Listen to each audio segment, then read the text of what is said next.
उन 100 कुओं में से पहला कुआं है जिन्हें हम इस वीडियो में बनाने वाले हैं। पानी पानी पानी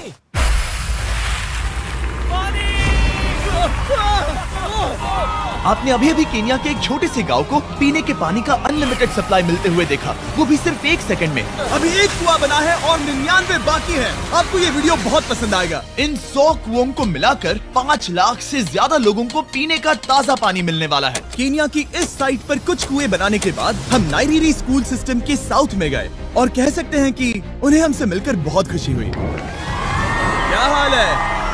मैंने ऐसा नहीं सोचा था। स्वागत के लिए शुक्रिया। समझ नहीं आता कैसे रिएक्ट करूं। बहुत बहुत शुक्रिया दोस्तों। हमारे आने पर इस गांव ने हमारा जोरों से स्वागत किया और नोलन इसमें थोड़ा खो गया। नोलन जैसा अजीब इंसान मैंने कभी नहीं देखा और ये मेरी गलती नहीं है। और फिर वहाँ का स्कूल देखने के बाद ये रहे हमारे मेहमान। क्या हाल है? दिन अच्छा बीत रहा है ना? सबसे मिलकर अच्छा लगा। सबको गुड डे। एक टीचर ने मुझे दिखाया कि स्टूडेंट्स कहाँ से पानी पीते हैं, जो कि एक बहुत ही अनसेफ नदी से आ रहा था। तो आपके स्टूडेंट्स यहीं से पानी पीते हैं? हाँ ये बुरी बात है। हाँ, स्टूडेंट्स हमेशा डायरिया जैसी बीमारी, टाइफाइड जैसी बीमारी की कंप्लेंट्स करते हैं क्योंकि वो ऐसा पानी पीते हैं। तो हाँ। हम कोशिश करते हैं, पर देख रहे हो ना, अब क्या कहा जाए। पर क्या करे, जिंदगी तो जीनी ही है और पानी तो सबको चाहिए होता है। जाहिर है कि इनकी हालत सच में बहुत खराब है। असुरक्षित पानी पीने से इन बच्चों की जिंदगी बहुत कम होती जा रही है, पर कम से कम इस गांव की मदद करने की हम पूरी कोशिश करने वाले हैं। क्या पता ये मुझे फिट आएगा या नहीं। मेरा सिर बड़ा है। देखते हैं पानी मिलता है या नहीं। ओह, ओह। बारिश हो रही है, क्या नजारा है। पानी जमीन से बाहर आने के बाद उसे ऐसे बैरल्स में इकट्ठा किया गया और बैरल्स को वाटर टावर्स पर लगाने के बाद आसपास के गांव के लोगों के पास सिर्फ पीने के लिए साफ पानी ही नहीं था, पर एक प्रेशराइज्ड वाटर सोर्स भी था, जिसका मतलब है कि लॉन्ड्री के लिए सुरक्षित पानी भी मिलेगा। और खींचो। मुझे बताओ ये नोलन की मॉम से कितना हैवी है? नोलन की मॉम से दुगना। ओह गॉड। मैं तुम्हें यहाँ से धकेल दूंगा। ठीक है, इसे अब यहाँ रख दो। हमने केन्या में और 20 कुएं बनाए और उसके बाद इसके जूते में भी कुआं डोंट है। वरी, मेरे दूसरे जूते में भी पानी है। मैं बताता हूँ कि हमने ये 29 कुएं कैसे बनाए। इस विशाल सी ड्रिल से जमीन में सैकड़ों फीट गहरा गड्ढा किया, वो भी पॉल्यूटेड सोर्सेज से होकर सीधे विशाल से पीने लायक पानी तक। उसके बाद हमने पाइप्स इंस्टॉल किए ताकि लोग पूरे अफ्रीका में इन हैंड पंप से पानी ले सके और नाइरीरी में भी। इसे टेस्ट करके देखते हैं। पानी जैसा है। मुझे इस 5 गैलन ड्रम को भरने के लिए 5 मिनट लगे। इससे एक दिन में कितना पानी मिल सकता है? 3600 गैलन्स एक दिन में। ये न केवल स्कूल के 400 बच्चों को कवर करेगा, बल्कि स्कूल के आसपास के गांव वाले भी इसका अच्छे से इस्तेमाल कर सकते हैं। पानी के लिए शुक्रिया आपका। कोई बात नहीं। ये पंप नॉन स्टॉप 30 सालों तक चल सकता है। आपको लग रहा होगा कि इस तरह का बड़ा काम करने के लिए एक बड़े गवर्नमेंट की जरूरत पड़ेगी, पर ये सच नहीं है। ये प्रॉब्लम सुलझाना बिल्कुल मुमकिन है और ऐसी चीजें करने के लिए इंसानियत को आगे आना ही चाहिए। आपके कामयाबी का राज क्या है? सच कहूँ तो ऐसा कुछ खोजो जो तुम्हें करना पसंद है, उसे लंबे समय तक करो और तुम्हें कामयाबी जरूर मिलेगी। मैं इससे बहुत करीब लाने वाला हूँ, देख रहे हो? मजेदार है ना? जरा ऊपर देखो, वो रिकॉर्ड कर रहा है। ठीक है, मैं इसे करीब लाने वाला हूँ। ठीक है। हाँ, तुम खुद को देख सकते हो। हम इस गांव के लिए भी कुआं बना पाए, इस गांव के लिए भी और इन दूसरे 12 गांवों के लिए भी। और जब हम ये पंप्स लगा रहे थे, तब हमने यहाँ के एक स्कूल को नए कंप्यूटर से अपग्रेड भी कर दिया। बच्चों को ये कैसा लगा? शुक्रिया, सच में उन्हें ये बहुत पसंद आया। खुशी है कि सब ठीक से हो गया। हमने क्लासरूम्स में नया फर्नीचर भी लगाया, उसके साथ कुछ शेल्व्स नई बुक्स के साथ, और सभी स्टूडेंट्स को एक फुटबॉल भी दिया। थैंक यू मिस्टर बीस, थैंक यू। यहाँ तक कि सभी क्लासरूम्स में नए व्हाइट बोर्ड्स और प्रोजेक्टर्स भी लगाए। आप सबको ये प्रोजेक्टर पसंद आया?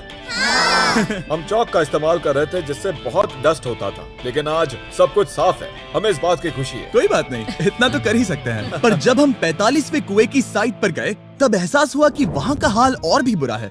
जब भी उन्हें पानी की जरूरत पड़ती थी, तब उन्हें जंगल से 1 मील खतरनाक रास्ता तय करके जाना पड़ता था, जो एक विशाल सी पहाड़ी से जाता है।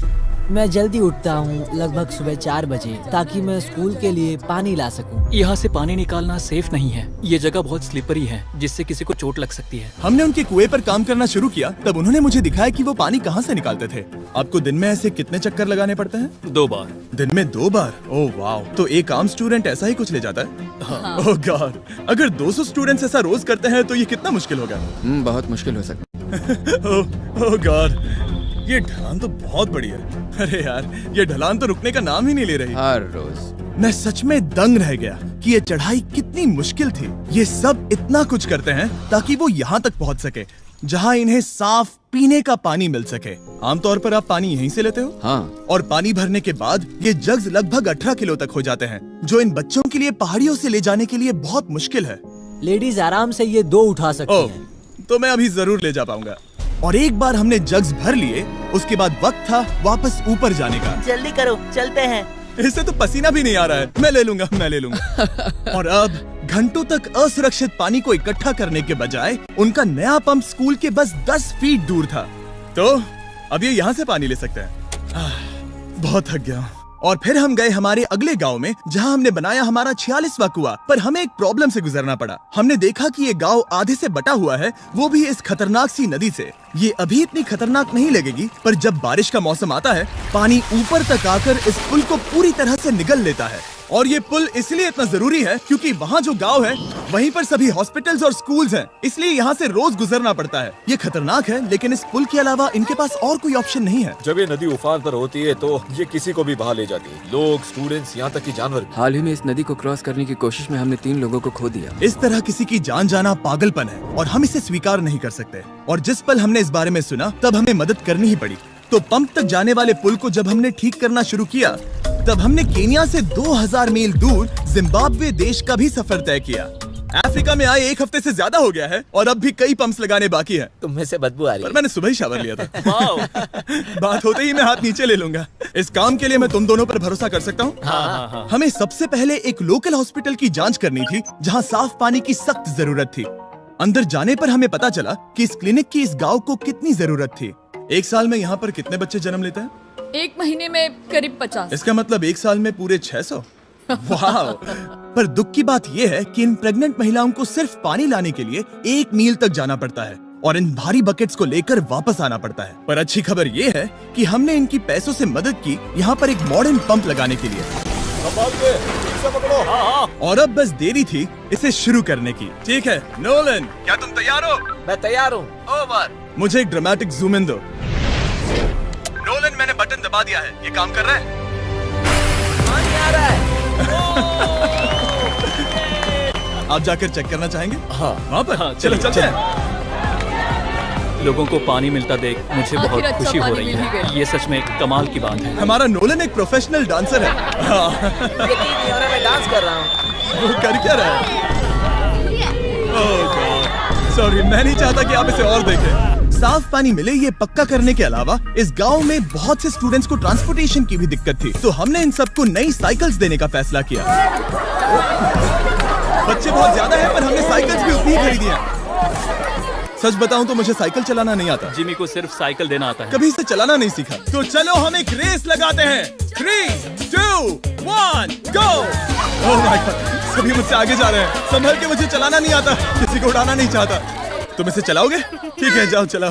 ओके।